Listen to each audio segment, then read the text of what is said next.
many times. I was in a bad car wreck last year.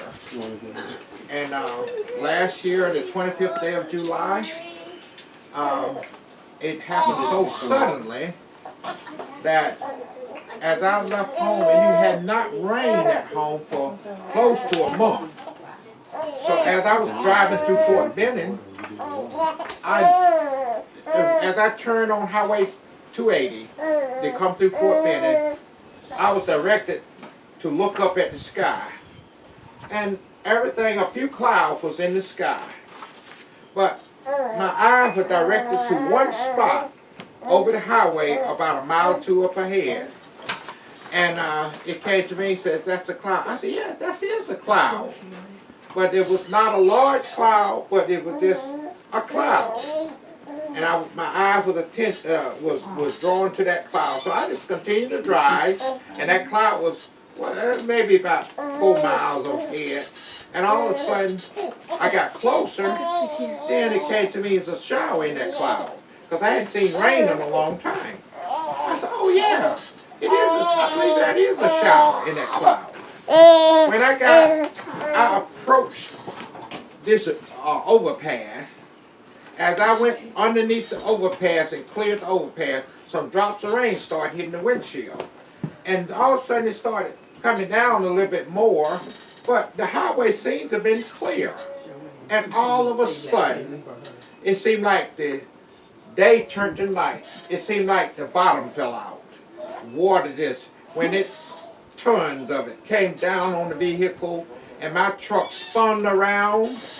And I used to be an ambulance driver, but we can't trust South. We've been through defensive driving. I lived in Connecticut with all that ice and stuff, but all of a sudden, my truck had spun around so fast, I had no time to even react.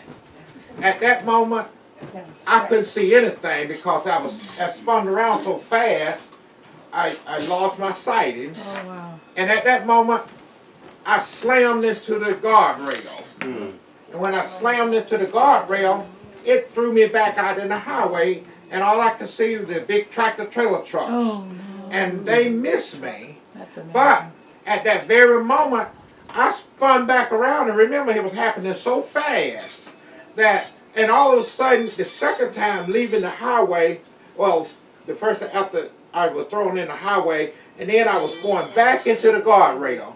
And all of a sudden, I could see, then my vision came, and I could see the guardrail coming into me, but I know I was going into them.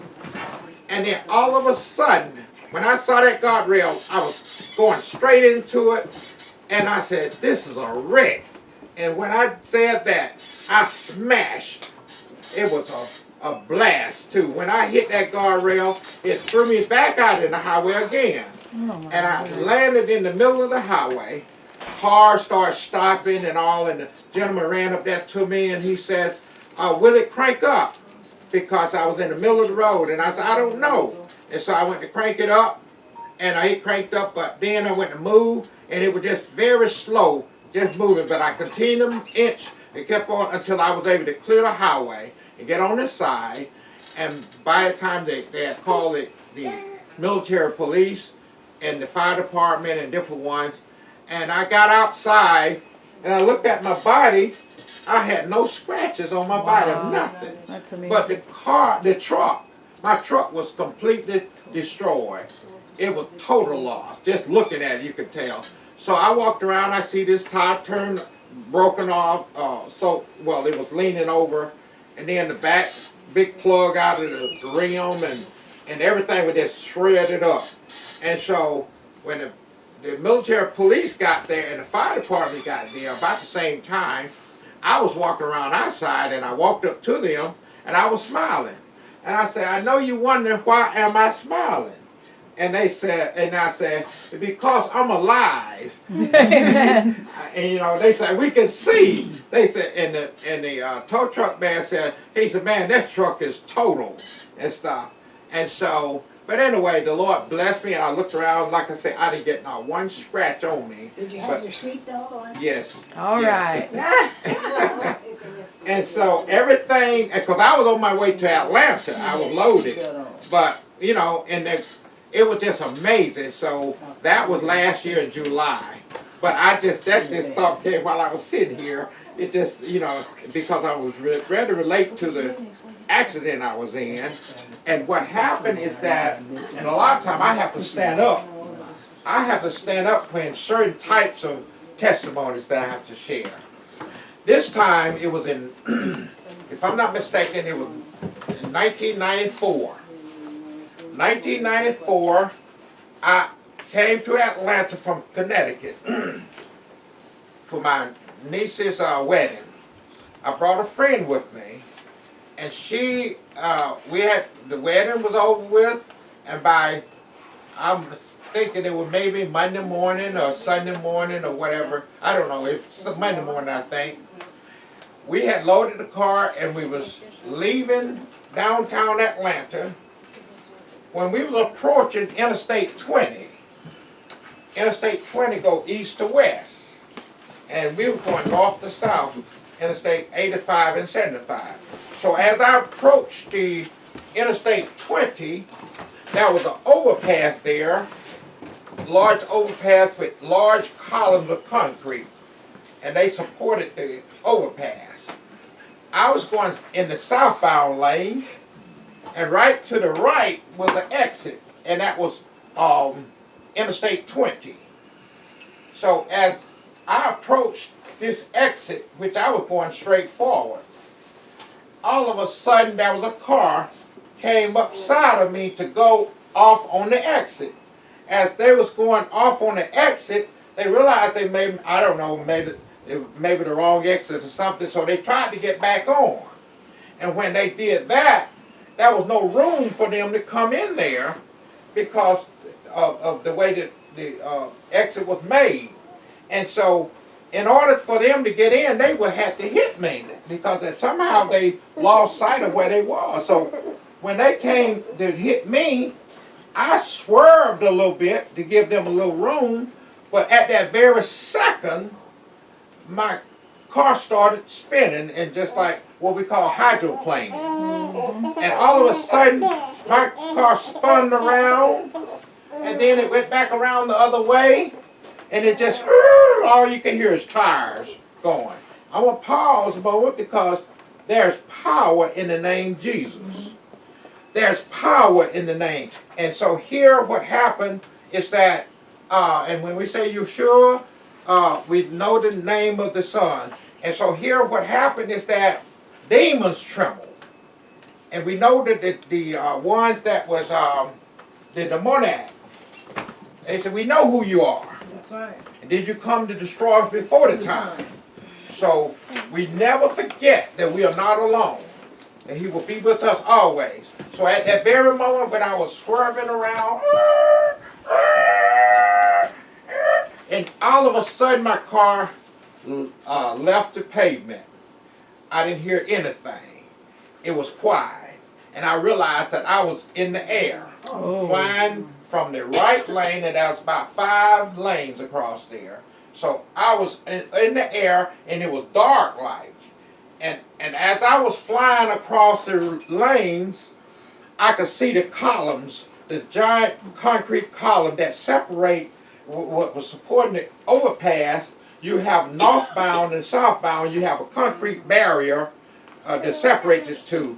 And at that moment, as I was going into the columns, I could see them coming into me, but I know I was going into them. It was going so fast. That's the first sight I can remember after it was blackness, and all of a sudden I could see these columns. And as I was flying into them, all of a sudden the next second I'll say, it seemed like, I was going to smash into them columns, and I know that it just seemed like it would have been over with. So at that very moment, as I was going into the columns, I couldn't do nothing but squeal out. And this is what I said. I said, Jesus. I just said it like that. I just said, Jesus. And that very second, it's like I hit an invisible wall in the air. And it just, the car fell out of the air, down on the pavement. And cars swerving around, and they was able to miss me. And I realized that I was faced in the I had turned around. I was still in the southbound lane, but I was facing north. Cars coming towards me like that. And so I was able to turn around and go southward. And no scratches Wow, on me. praise the Lord. I didn't get hurt in no form. And I'm telling you, it was like I hit an invisible wall in the air. And so then I went on down, and believe me, that was a rental car. Oh, wow. And there was no scratches.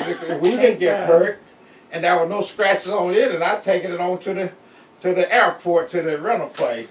So I'm just saying to you, and things like that had happened to me also once before. After that, in Connecticut, I was driving almost to work, my pickup truck, and all of a sudden, you know, you've heard of black ice and stuff like that. Yeah. Yeah. But at the moment, I'm driving, cars behind me and ahead, and here I go, and all of a sudden, my pickup truck, just like I hit some, well, ice or oil, it just spun around, and over here it go flying through the air, and that was those, you know, sometimes you have, and I think they're in Nashville too, where they cut through a stone and stuff, and those tall walls, and so that's what I went to hit, and the truck fell out of the air again, and I didn't get hurt at all. And so I'm just saying that whatever the situation we are in, we know that the Lord will be with us. Amen. And we can't save ourselves, regardless of what, I don't care what kind of good drivers we are or what and what. And so in these last days, the enemy will try to take us out of here. And he would love to take us to an early grave. But the Lord says, you are the apple of my eye. And so he tells the enemy, not yet. This one is mine. And he would mark our time. He knows when to permit us to something to happen. So until then, he can't get through to us. So whether it's diseases or what, because and also just slightly damaged, and one was destroyed. Okay, so I didn't know this. This is the way the Lord blessed me to gather the information that we need through people. Some people call me from. I have people look out for me. And up in Charlotte, North Carolina, they'll say, Irvin, have you ever heard this? And then it's my work to seek it out. Because the Lord says, show the people what is happening. So when she said that, I went home, home to my room over there, and I jumped in my car. And I went up to, it's a gas station up there. And I found a USA Today's paper, and I didn't know that they had them here because they don't have them in all places. But they had a paper there, and I said, oh, look at here. Now I want you all to see, you see what the headline is. Right there, now read it. Massive strike sends a message. Bomb may have been aimed at ISIS, but blast could echo in North Korea. Now, on top of that, What? yes, all the way to North Korea. Now, read the note here. What does that mean, though? Strike? Was that the U.S. strike? Yeah, the United States did this, but I'll add a little something to it in a moment. The GBU. Oh, I'm sorry. Did you read underneath here? Yeah, I read that. Okay, now, read that? that. From the Yeah. newspaper? The Current GBU 43B conventional bomb has the second largest explosive yield of any non-nuclear U.S. device. Hiroshima bomb was first atomic bomb used. Now, this bomb here, they shows the graph here. Oh, it says the U.S. drops mother of all bombs. Yes. When did we do that? That's what I didn't want to. This was a few days It's ago. April 14th. Just a few days Where ago. did they drop? They dropped it in battle? In Well, Syria. it wasn't no battle, they just dropped it. Yes, Okay, let me read this. Where is it? that's in Afghanistan. Afghanistan. Afghanistan. Okay. When breaking the last day or two, the last week. Yes, One yes, time, yeah. exactly, one time, we Yeah. dropped on that airfield. Okay, In listen to this. Syria. And that was after that. Okay. U.S. military forces dropped a 21,000-pound GBU 43B bomb on suspected Islamic State tunnels in an eastern Afghanistan province Thursday, how the bomb compares. So they compared it to the Hiroshima, and it's about a half an inch on this map. And then the GBU, which is the one that they sent off, is like 3 times the one that was the Hiroshima. Now how many, Yeah. And so there's- how many civilians was killed in this? So they're saying that, okay, the size of the Hiroshima bomb is about 6.5 feet. Feet, yes. And so the GBU 43B bomb that they sent off, which is 11 tons of TNT explosive Wow. stuff, is tons. 30 feet tall. Now you So Wow. they just So acted that was in crazy. Afghanistan, not, Yes. not see, Syria. now that is You know Russia's gonna come in Afghanistan, on this. and now I want to add to that. And we're still on our meeting. What happened is that I have a presentation. I went home and I God spent said he'll protect us hours during on the the feast morning days. looking through my slides. And what happened is that the Moab bomb, they called it the Moab Yeah. bomb. Moab. Moab. It's Like from the the mother Bible? of all bombs, Oh. they call it. And what happened? Oh, Yeah, Mother of all bombs, yeah, Moab. the mother of all mother bombs. of all Oh, bombs. yeah. It's Moab. Okay. Moab. What happened is that I kept this back some years ago. The Lord impressed me to keep, and I have the picture of it when they created it and they built it for Afghanistan. Remember the what they call Alaconda, this Operation Shock and Awe, and they was to do this for Saddam Hussein, and they wanted to drop this bomb so he could, everyone would give up because this bomb could cause earthquakes. And so what happened when they did this bomb is 21 thousand. 21 tons of TNT. Yeah, but it was, I was trying to see the, Yeah, it was 21, tons. it was 21, Our Belgian, 11 tons Yeah, of yeah. TNT. yeah, but 21,000 pounds. Mm-hmm. That's what I was looking for. They created this bomb. That's the maximum for next to the atomic bombs and nuclear bombs and stuff. And so what they did, they created this bomb in Denver. I mean, it was in Denver, Colorado. They have a place, a testing site. And what they did, they were going to use it for Afghanistan when bin Laden was in the caves. Because the United States built those caves for the Afghanistan when they were fighting the Russians. And so bin Laden knew where that cave was. Nobody could get in or out once you get in there and stuff. So they so they had to create this bomb to be able to get through to them. So when they created this bomb, they were supposed to, but they let bin Laden out because they withdrew their forces and he was able to escape. And so, and they didn't use that bomb.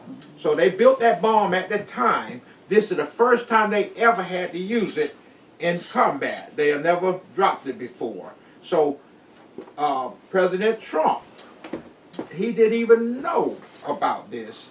And some things that he learned later, they tried to patch it up, and you'll see it in the paper, where they had to brief him on this, and he didn't know about this bomb and what they were going to do. How he found out is because they had a meeting, and his generals and all of the military people, he told them that, see, because he don't know about this military stuff. So he said, whatever you need to do, do it, and I'll authorize it. So he gave them the authorization to use whatever forces they need. And then the generals remembered the Moab bomb. And they needed to get, because the ISIS group was down in these caves. Using them. And yeah, and so therefore they said, well, what we do, because we plan on wiping them out. And after they dropped the bomb, then they told the president about it. And so this is what's going on now. They briefing the president on it and stuff. And they got a picture of the bomb. And then they heard it all the way, it could be heard all the way to North Korea, because they said, we're not sending North Korea a message, but North Korea was upset because they are exercising with the South Koreans. And so he was going to send off these, they supposed to be doing it today, this test of this special bomb, North Korea. Well, I read on Facebook last night that North Korea sent off a missile. I didn't read all the details, it was Yeah. late, but North Korea sent off a missile. I don't know if it was in retaliation. I don't know what his purpose or aim was, no. but it failed. He was not, and they always test it over the sea. They don't be shooting that because Seoul, Korea is only 30 miles or something like that from North Korea. So what they are doing, they want to prove to the United States they are not afraid, and they are trying to intimidate the United States.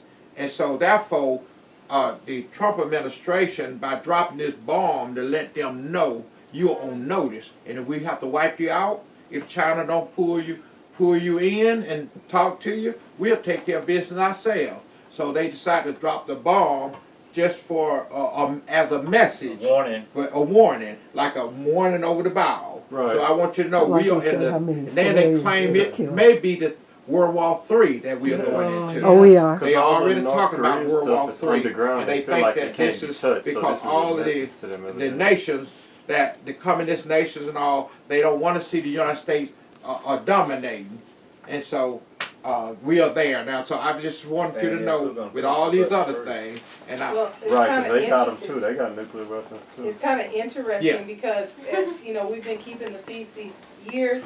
It seems like different things always happen during Passover and destructions and I'm gonna different have it. things. I want to have the speakers on. Okay. I'm sorry. Oh, I had just said that. Okay, well, now, yes. You know, when they dropped that bomb in Hiroshima, the only thing that would take the radiation out of the body was activated charcoal. Yeah. If you get an x-ray today and you take activated charcoal, it'll pull it out. And see, that's what they use in the hospitals and stuff. They do use that. And that's for ODs and someone ODing or whatever. That, and I tell you, everyone should have some charcoal at home. Activated, In your yeah. home. You need it because, you know, you never know when you're gonna need it. Yeah, and even onion or garlic, if they have, honey, what was that bomb that they had, that bomb that they had? Tear gas. Tear gas. Tear gas. If Yeah. you get an onion, you cut it open and you put it over your nose, it won't affect you, the tear gas. Really? We need to remember that now, because you could use an onion An onion. and just put it over your nose, Mhm. and then it won't affect you. Yeah. Leave it over. So, Yeah, just keep it over while all the effect of the bomb is out. The tear The gas. tear gas, Tear gas will put tear you up. that onion over it and you're good. Just hope you're where there's an onion. and, Well, God, Jerry, all you're kind of one. stuff. She said, and so well, church, you're where don't think onion that we're is. going so far off into stuff, because the Lord knows what we need. Right. And I'm just saying that I'm the type of person, yes, I can strictly, but I can hear the Spirit when He's leading to do this and to do that. So I'm saying these things because I don't know who will be on the road and something going to happen. I'm not just saying on the road, what and what. So I just brought these things up. Then Sister Davis really blessed me by saying that. And what will happen, I went on and went to sleep and everything else, but the Lord blessed me to go and then Lord and behold, they had one paper left. Oh, my. One paper left. And that was this paper. And I said, Yeah, we did. first thing I could see is there. Wow. And you Well, know, you know this stuff is I was going on happy in the to find this background. stuff. You were. It won't, they Take only publish these protect papers the from body Friday through Sunday. They take them off the market because Monday is a new day, and they just publish for the weekend. And I'm over here, and I wouldn't have gotten it, you see. What's We the? still need to know Where this. did you? Yeah, we need to keep I it. bought it from you know where Walmart, the very next, it's a gas Like station, Angela, we kick off right the beyond series. Walmart. Okay, I got it. I would encourage everybody, if at all possible, I would encourage everybody, if you can keep like in your car, a bottle of cayenne, a little charcoal, and a blanket, because if anybody goes into shock, they need Yeah. a blanket to cover with, and those Yes. are like 3 good things. And some honey, because if a Blue-grade diabetic goes into a hydroperoxide. coma, a little bit of honey. So And it's some cayenne. iodine. We need that as a Yeah. emergency kit. Emergency kit. And Yeah, a little Or bit. blackstrap molasses, As a if you think emergency somebody's kit. having Have a this, stroke, and that give them will blackstrap really keep our molasses. If you hair think they're having a heart different attack, give them cayenne. Cayenne. Internally? Okay, Under the tongue, right? Yeah, So yeah. then- Now, Yeah, you walk the let's- tongue. You mix it with water and let me Oh, go down. they told me to straight Spoon. under pull this the back up. One I table. want you to I see, don't know, I'm they're gonna that get just about mixing it 3 with minutes. water The, might look get it clear. But they might choke too. So put it on your tongue. But I never found Just that depends on point who you for are, them right? yet. But I can have it on my slide somewhere. 3 to Oh, 5 And drops. the whole, Heard of it. oh yeah, Take it on the yeah. empty That- stomach. They created it And it around the burns year 2000, maybe in 1 or something like that. They're just gonna block everybody from you. That guy's supposed to And be see, on the now. China and North Korea. Headline from North Korea, over. This is what you was talking about. Threatening a pre-year strike Now against the this is an United old States. slide. Hours ahead of Oh, a this vote old? today, United Nations over sanctions.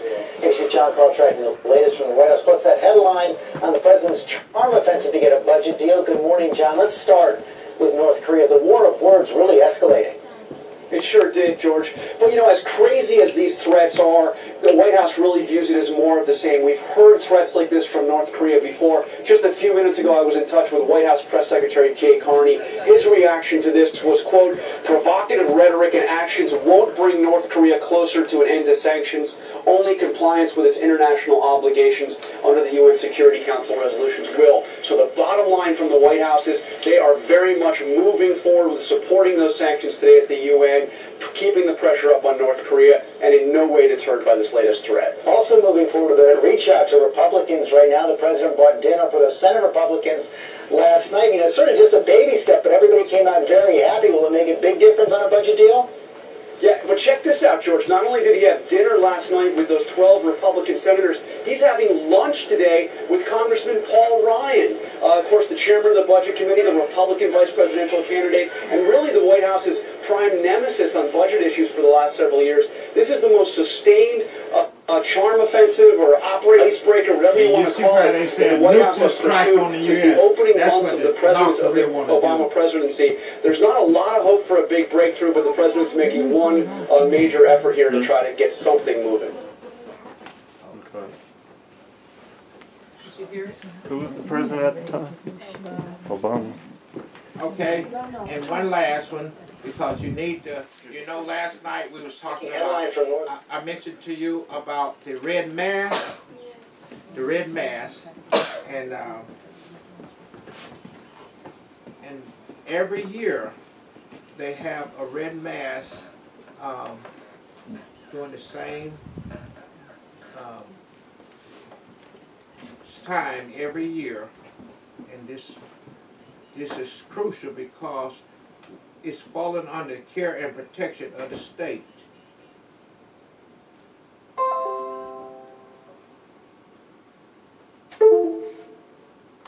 What do you mean it's falling under the care and protection of the state? Because Do that of red the- mass? Because the Supreme Court is the ones who goes to the red mass along with the president and others, and they are being indoctrinated with the Roman Catholic. And the Spirit prophecy says that this will be the Roman Catholic principles and all this will be taken under the care and protection of the state, Oh, okay. and so they will be the one who is, you know, protecting them to get it out to the people. And so here, Supreme Court Justices Kagan, you see her here, and then you got What a face. Kennedy, and Yeah, that's what I was and they are at the red mass. And, Looks like the witch of and the don't Wicked forget what West. the Bible Yeah. speaks of their colors in Revelation 18, scarlet colors and different things. So here it says that Archbishop has reminded a congregation that included 6 Supreme Court justices, and that's why I say under the care and protection of the state, they goes to this mass. And the 6 Supreme Court justices, only 3 others, they are Jewish. Justice Sunday to be open to the Holy Spirit, to the Spirit of God, beg for His blessings, and strive to be instruments of a new evangelization. What is it? Did I? Oh, I thought maybe I know. And then the Archdiocese of Washington says Justice John Roberts, you know, he's the Chief Justice, Scalia, Kagan, Kennedy, Clarence Thomas, and Stephen Breyer. See, those are the 6 Roman Catholic on the bench. Were at the Cathedral of St. Matthew's, the Apostle, for Red Mass, celebrated the Sunday before the Supreme Court began its new term. They have to come to that Mass because they can be excommunicated. So they have to follow that teaching of the Roman Catholic Church.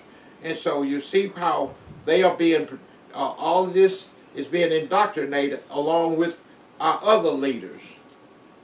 It says that Archbishop for the military service said the Mass was also a moment to pause and pray for those who serve our country and foster justice for all. And John Carroll Society, a group of Roman Catholic Washington professors, has organized the Red Mass at the cathedral. Now at that cathedral, but it's been going on for years and years and years and stuff. And so that's John Roberts and our Chief Justice. So they are not supposed to be favoring a religion. That's right. And yet, the Catholic Church has taken over now. Now I want you to see the importance of this, what I'm saying here. And every year they have this. So this year, the week before the 1st of October, this Sunday before the 1st, they always have the Red Mass. So now let's go and see what happened when the Pope came to America. No, well, October. That's October. The first Sunday. Because our fiscal year starts the 1st day of October. So that's the last week of September. That they have our president, they have our leaders of Congress, and everybody to come to that Red Mass. Oh yes, oh yes. And so now you'll see what happened with the Pope when he arrived here.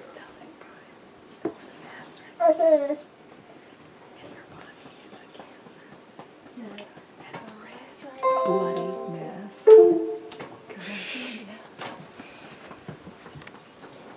Like a cancer. Mm-hmm.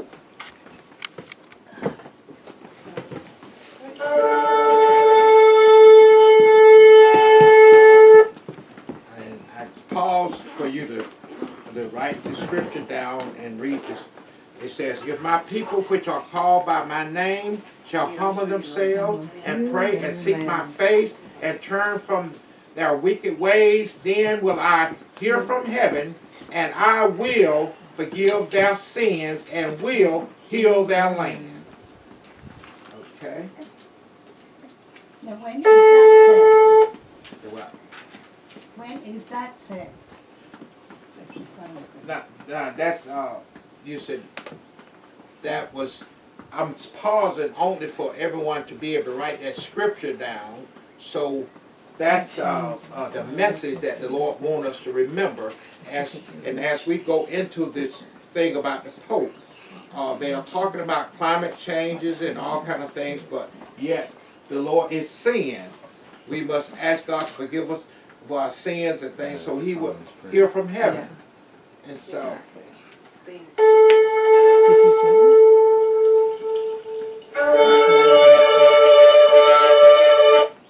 okay, blow ye the trumpets in Zion, and sound an alarm in my holy mountains.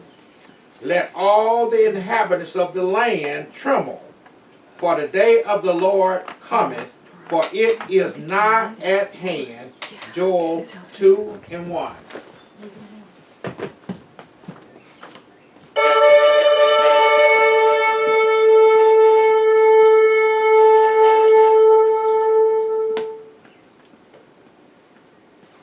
Thank you for watching today. My name is Daniel Biggs, and I have an important message to share with you.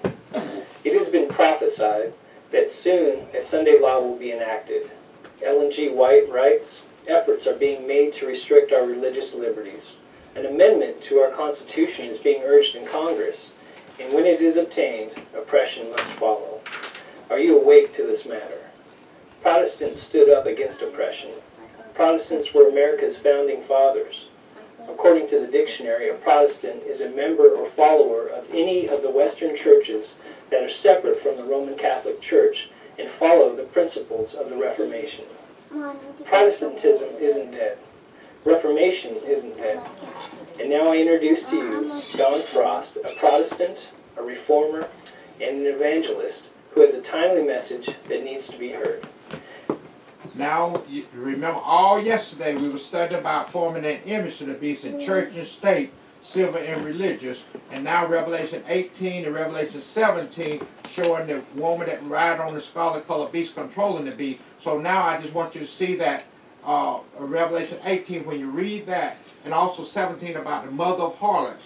So we went through all of this, so I would want to say those words first so it'll play in your mind as you go through.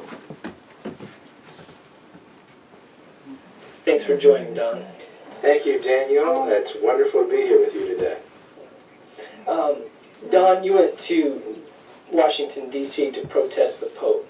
Why did you go?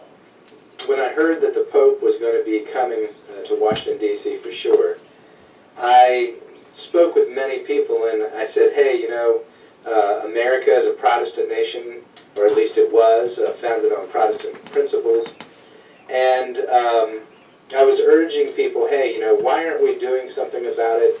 And I was sort of directing these to leaders in the church, these comments, you know. Why aren't we doing something about this? Why isn't the leadership doing something about this? And an event happened one day, and a thought popped into my mind. Hey, you're a Protestant. And these things don't happen to me very often. And, you know, it's just this thought came out of nowhere. Hey, you're a Protestant. And I said, yeah, I'm a Protestant. And I kind of chuckled to myself. And literally just a few seconds later, another thought popped into my mind. Then why aren't you protesting? Mm-hmm. And that sort of took me back. Not only the fact that there was sort of this little voice in my head saying this, but it took me aback because I felt guilty. I felt like I was a hypocrite because I had been saying, you know, why aren't we doing something? Why isn't somebody doing something about the Pope's visit? And I became convicted that, hey, you need to do something. What are you doing? Amen. And so that's how the impetus for the drive to go to Washington and protest the papal visit. I flew to Washington, D.C.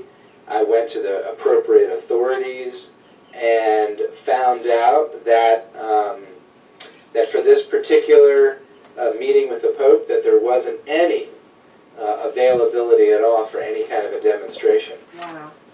I had sort of a backup plan in case I wasn't able to get a permit. We had the idea that we wanted to make a documentary of the Pope's visit. So I had read online that you could apply for a permit to make a documentary or a movie up on Capitol Hill.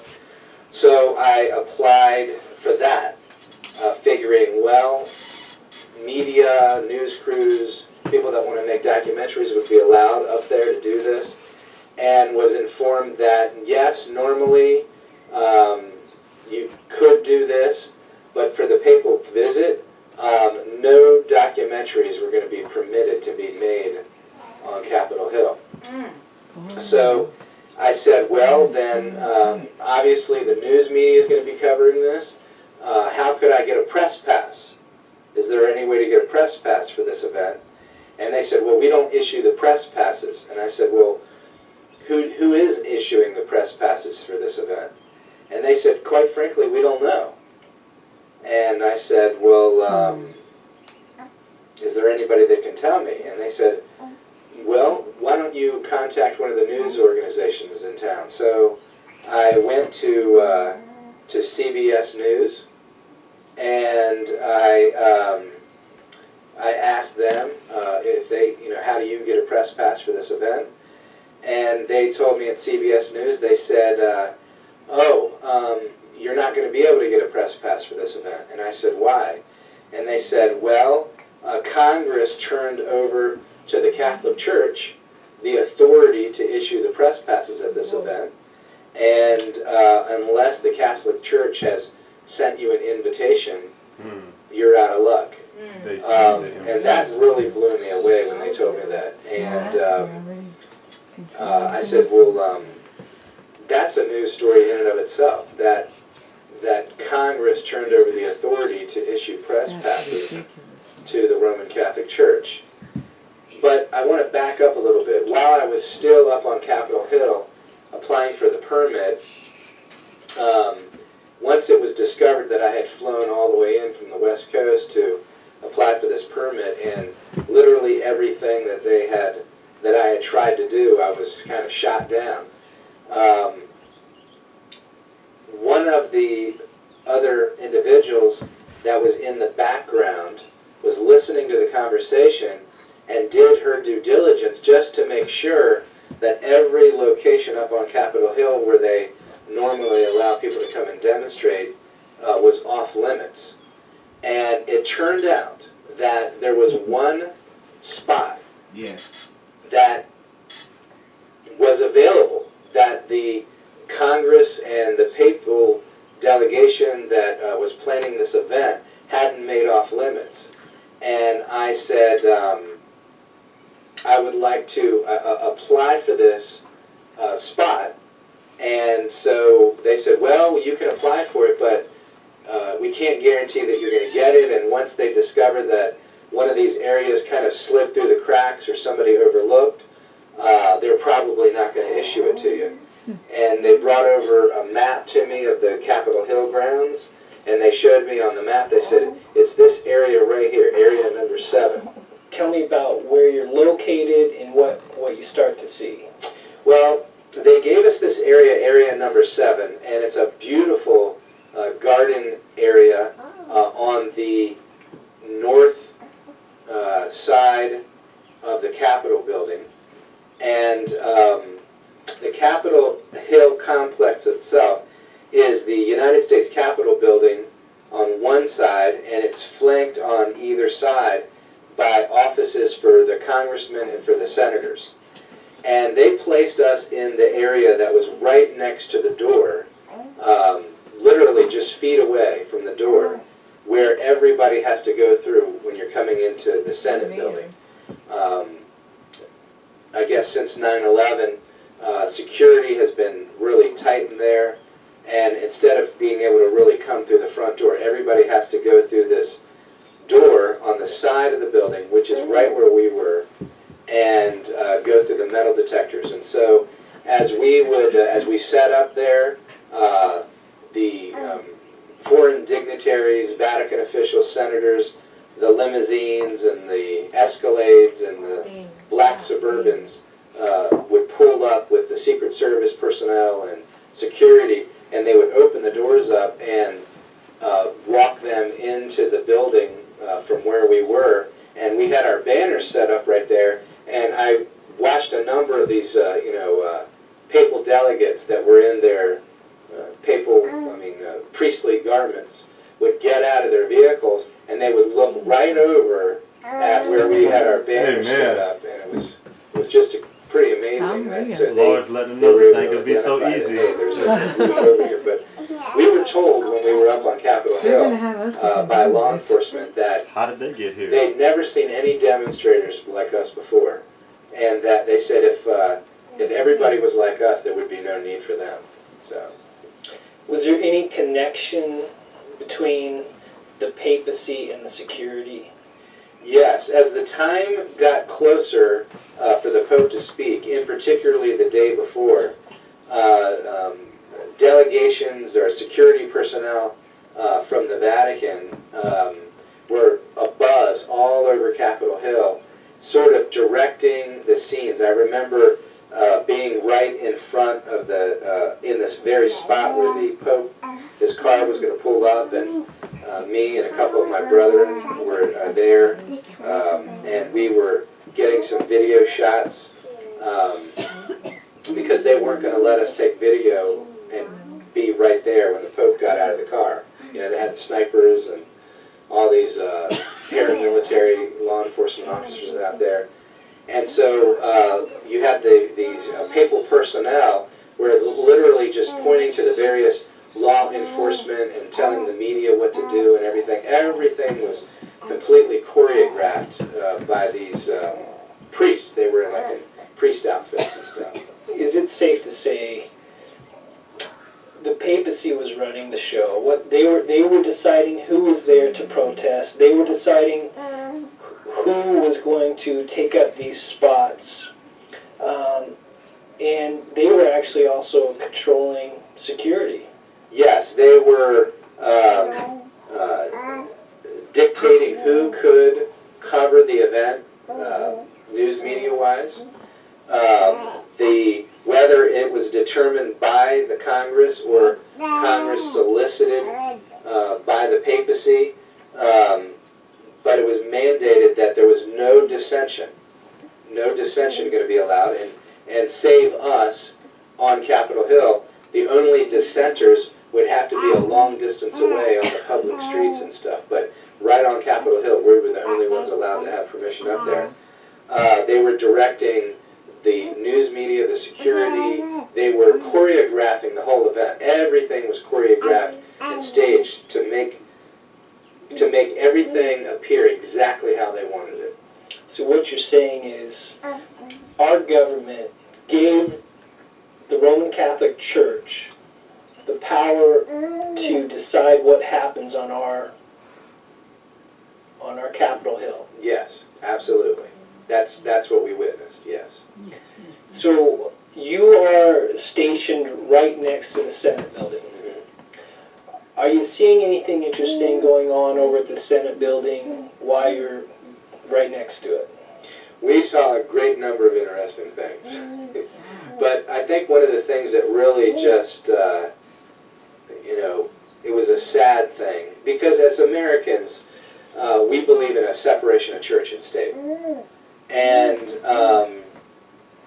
we saw many meetings take place, and we were told, because we asked, why are all these Catholic priests, one car after another with these Catholic priests, and I say car, most of them are like motorcades and stuff like this, pulling up, and these dignitaries and officials from the Vatican going into the building one after another. It's one thing if the Pope is to come and make a speech, but it's another thing, why do you have these legions of teams of Vatican officials that are going into the Senate building and meeting with Congress and the Senate, and what is it that they're doing for days leading up to this meeting?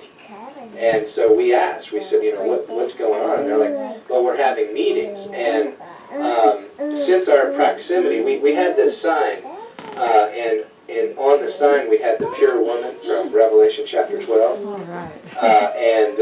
We were under this banner, these are those that keep the commandments of Jesus. And so, but this little image that we had on there of the pure woman, it looked like Mary. And one of the things that we figured out was that Catholics and these Catholic priests were being drawn to our demonstration because we really looked like people that were there to support the papal visit. And they would get up to where we were, and they saw we had some tables out, and they would look on the tables and they would see great controversy, and they would be like, oh. And I said, what are you guys exactly doing in here? What are you doing in there? Yeah. And they said, well, we're here with the advance team from the Vatican. He is. And we're here to train the U.S. Senate on what specifically the Pope's climate change agenda is about and educate them as to what we're trying to achieve. And that's when I said to them, I said, I read the Pope's climate change encyclical. Listen to this, y'all. And I noticed that the Pope mentions the Sabbath in the encyclical. And he talks about animals having a day of rest, and I'm putting two and two together, and it looks to me like the Pope wants to have a Sabbath rest for the land, a Sabbath rest for the environment. And it seems to me like the Pope wants to have a worldwide Sunday law put in place, and through this green Sabbath, I didn't say green Sabbath, but through this Sabbath rest for the land or for the environment, that the whole world would shut their businesses and factories and everything down one day a week, and thus you'd be able to lower greenhouse emissions. And he looked at me and he goes, that's exactly what this is about. Wow. And with that, they just turned on their heels and walked away. You're seeing the papacy and you're It's going right into the in the Senate encyclical. House, Yeah. and what you're finding out is they are basically laying the groundwork for a Sunday law. That's correct. But using this as, who wants everything to be polluted, right? Nobody wants pollution. Nobody Yeah, wants that's our the- rivers and streams polluted or anything like that. We're seeing And so how what they're they're gonna trying to do do it, right? in the guise of being I always environmentalists wondered how we is could to do say, it. hey, we need to help rebuild society, we need to heal the land and all this kind of stuff. And the best way we can do it is by having a green Sabbath. Tell me a little bit about the people's reaction. You were able to kind of pose some questions. How it would start out is if we would say, hey, would you give us an interview? And so we would give them an interview, and we would just say, hey, where are you from? And they would tell us where they were from. Most of the people that we interviewed worked up there, but there was some people there that were there for the Pope's visit, and some people that were just tourists in Washington, D.C. So we had a cross-cut of Catholics, non-believers, Protestants, just across the board. And we would ask them, we would say, do you believe that climate change is man-made? And they would say yes or no. And the majority of them said yes, they believe that climate change was man-made. First question is, do you believe that climate change is man-made? I definitely believe that man has played a significant role in it, yeah. Now, do you believe that climate change is man-made?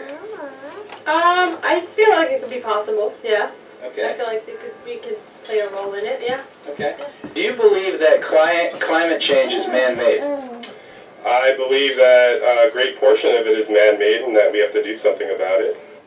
And then we would ask them, what do you think about if the Pope had a plan and that he was to share it with the world, that we could lower greenhouse gases by having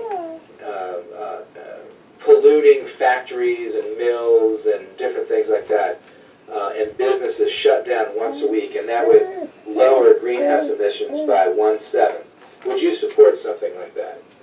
And by and large, most people said, oh yeah, I would support something like that. Yeah, And one of the concepts would be to have mandatory forced closings on Sunday, so that not only could families spend time together, but that it would actually also lower greenhouse gases. Would you support something like that?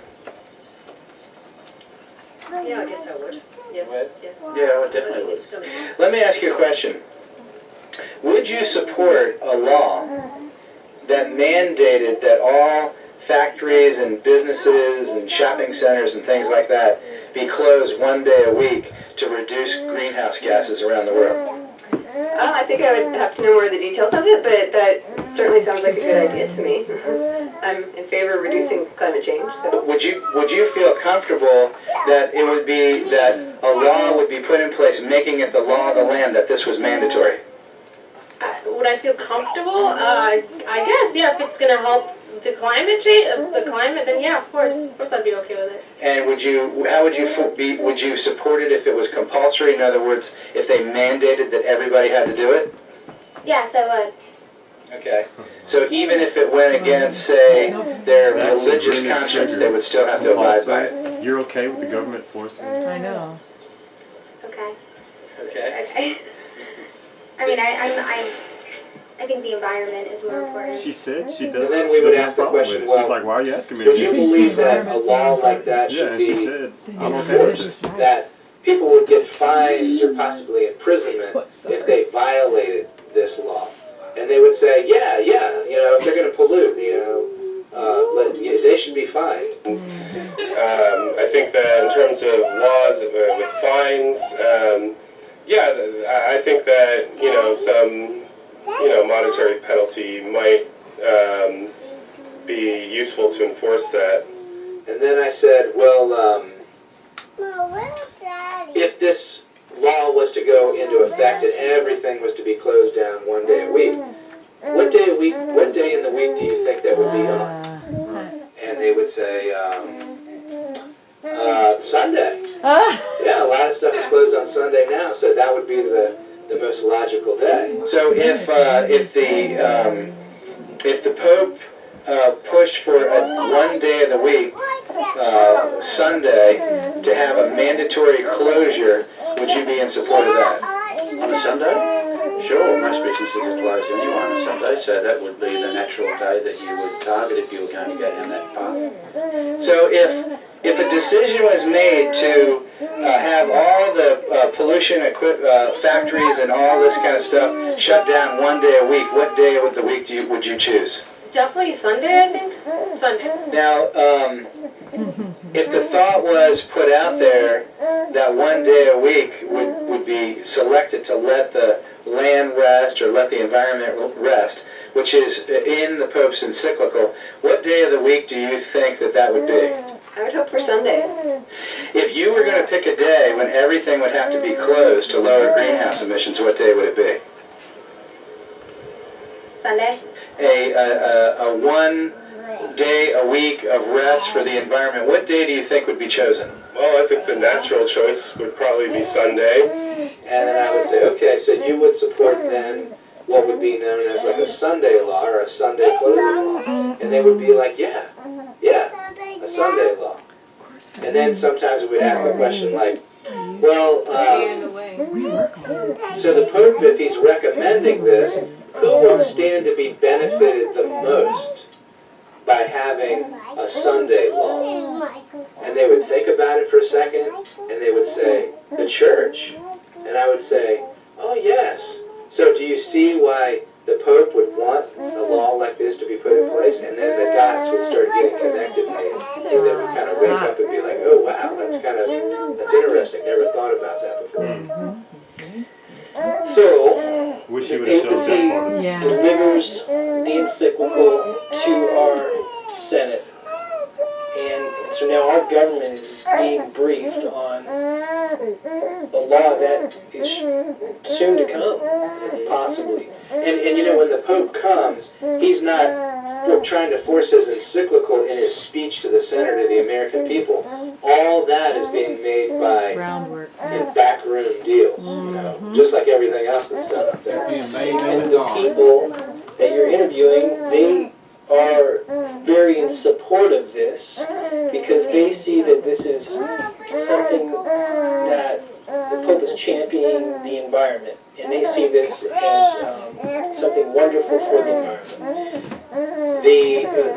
The support, now not everybody supported it. In fact, I was quite surprised in our interviews, especially with young Catholic people, that they were against it and when they heard about the idea. But by and large, most of those that have a say support it. And here's why. In Congress, you have two parties. We have basically a two-party system, Republicans and Democrats. And the Democrat Party is supported in a large way by labor unions. And the Republican Party, in a large way, is supported by evangelical Christians. And so here's what you have. Labor unions support a Sunday law because they want the union workers to be able to have more time off. So it's advantageous for union employees to have a Sunday law.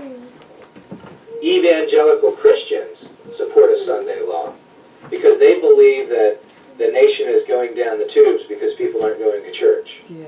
Catholics support a Sunday law because it's an idea that initiated with the Pope. And finally, environmentalists that want to see greenhouse gases and the environment healed would support a Sunday law because it would lower greenhouse gases. So you see these four groups here, which are the movers and shakers that are lobbying Congress on all these different things, and they all support a Sunday law.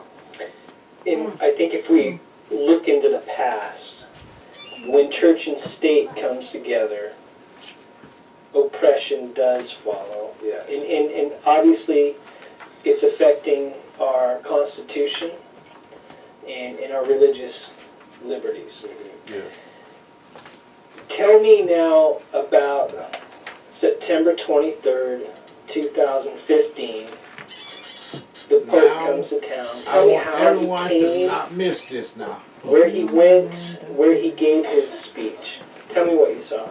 Well, what happens is that the Pope comes to Washington, flies in at Andrews Air Force Base, meets with the President at the White House. They have a parade for him. He goes to Congress on the day that he goes to speak there before a joint House of Congress, delivers a speech, and then goes out onto the west front of the United States Capitol building, facing the Washington Monument, which is an obelisk, and addresses the American people. As we were there and kind of realizing what was going on, we were like, wow, we've made like an image to the papacy. Because the U.S. Capitol building architecturally looks like St. Peter's at the Vatican. And even down to the detail is that St. Peter's has an obelisk that is in front of St. Peter's. And the United States Capitol building, which is architecturally similar to St. Peter's, also has an obelisk in the front. Now, when the President of the United States, every 4 years we have an election, and on the years when we elect a new president, there is a tradition here in America that the new leader meets with the president at the White House.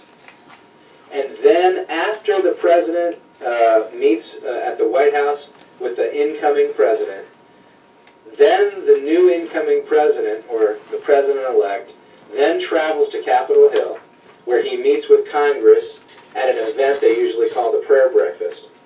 And then after the meeting with Congress takes place, he then walks onto the west front of the Capitol, takes the oath of office by the Supreme Court, Chief Justice of the Supreme Court, and then speaks to the American people as the president for the first time. And as we were there, we were thinking about this whole thing, and we saw later a clip from then Speaker of the House, John Boehner, saying that the Pope had requested that he was going to speak to the American people. As we saw this event that was taking place, it was all choreographed. Obviously, the Pope wasn't the new president, but the station from one place to another was exactly the way it is for the new coming president. First meet with the President of the United States, then meet with Congress, then go out onto the west front of the Capitol building, facing the obelisk, and address the American people for the first time. Only difference is this. When you're at the Vatican and they elect a new pope, the cardinals do their little behind the door, whatever it is, and then at a certain day, the special color smoke comes out of this little pipe. And then the new pope comes out of this balcony, this balcony door, and he addresses the waiting masses in front of the obelisk. This happens every time there's a new pope. After the Pope addressed Congress, we had thought that he was going to come out and address the American people at that platform area where the president takes the oath of office, but that's not what happened. There's a balcony that's on the west side of the Capitol building with a door, and the Pope came out of that door, just like at the Vatican, on the balcony there. It looks like and he addressed the people from this balcony From up there.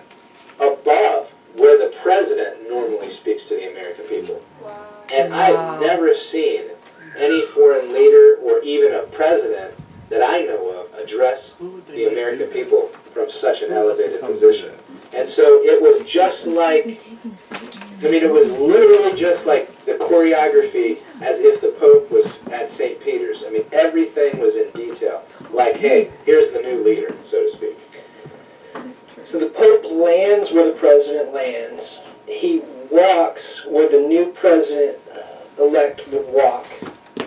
And he goes into the building where the new president would be inaugurated, yet chooses to stand above That's correct, yeah. where the presidents would be. Yes. In essence, I'm over it looks like he's putting himself Yes. above all the presidents we've had in the past. Yes, and the way that I'm viewing it is that we're told in prophecy, in Revelation chapter 13, and of course in the writings of Mrs. White, that this nation would clasp hands with the papacy.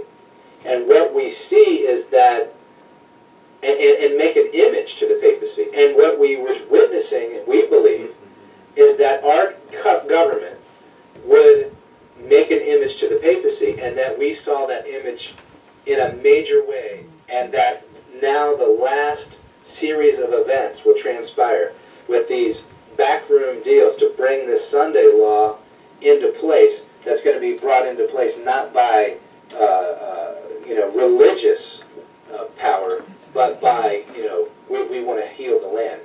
Nobody wants to pollute, right? Because, if you do that, you're not a good person, right? That's right. That's right. So the Pope leaves. You have an opportunity to go into the Senate building yourself. Tell me a little bit about that. Well, so the Pope left, drove away, and that was all choreographed. He's driving in his little Fiat and everything. And it was like, everybody's like, oh, he's such a humble guy. He's not in a limousine, he's just in this little Fiat. So he drives away, and or is driven away. And we were just like, okay, what now? We came, we were there for days, we handed out books, we met with politicians and staff, and we met with news media, and we gave Bible studies.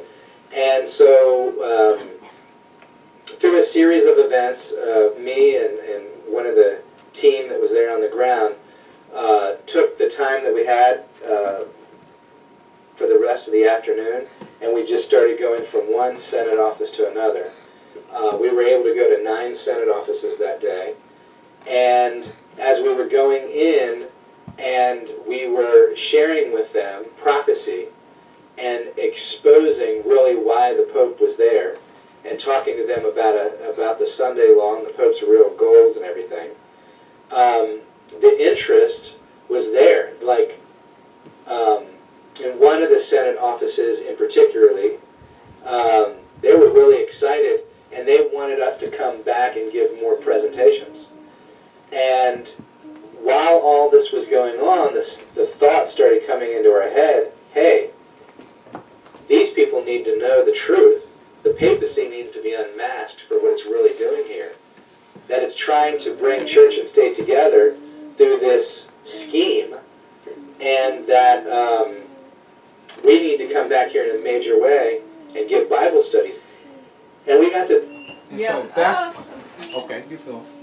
I'm laughing because that's like when the wise men went to Herod and told him, Yeah. look, don't go back up in Went there. to where? Went to where? When the wise man told Herod that the king is come, the king, where is the king at? Yeah. And so Herod said, really? Come back. Tell me more. So he They can don't go need and it. worship Right. him.